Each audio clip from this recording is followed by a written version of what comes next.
这个汉字是不是入声字？国音常用字会讲入声字，所举的第二个例子是唐代柳宗元的《江雪》，说这首诗押韵的绝、灭、雪三个字，绝不可读阳平绝，去声灭与赏声雪都必须读入声。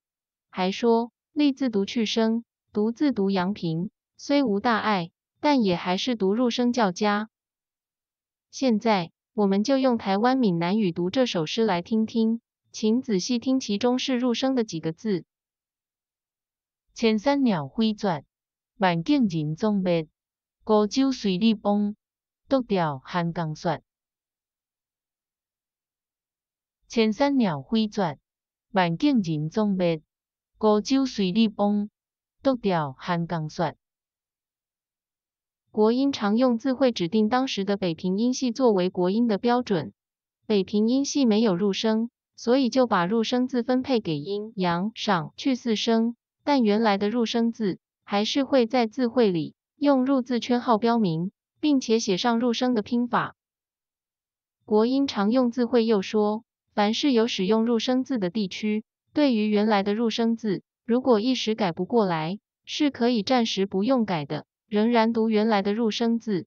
不过，还是强调要以北平音系的声调为准。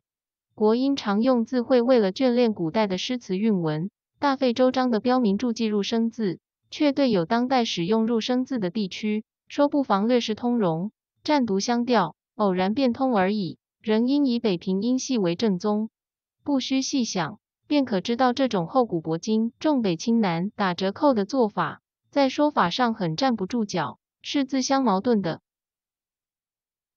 要知道一个字是不是入声字，声韵学上已经有判断的方法，但比较简易的方法还是查字典。这本国音常用字汇放在台湾华文电子书库。最方便的是教育部台湾闽南语常用词词典，用精确查询的方法来查。台湾闽南语的汉字有分日常口语的白读音跟文言的文读音，另外还有俗读音、替代字。要查诗词韵文的入声字，原则上是文读音。大部分的汉字都有真人发音。最后总结，这个汉字是不是入声字，在台湾闽南语常用词词典，凡是汉字的罗马字、韵母字尾是 H、P、T、K 的，都是入声字。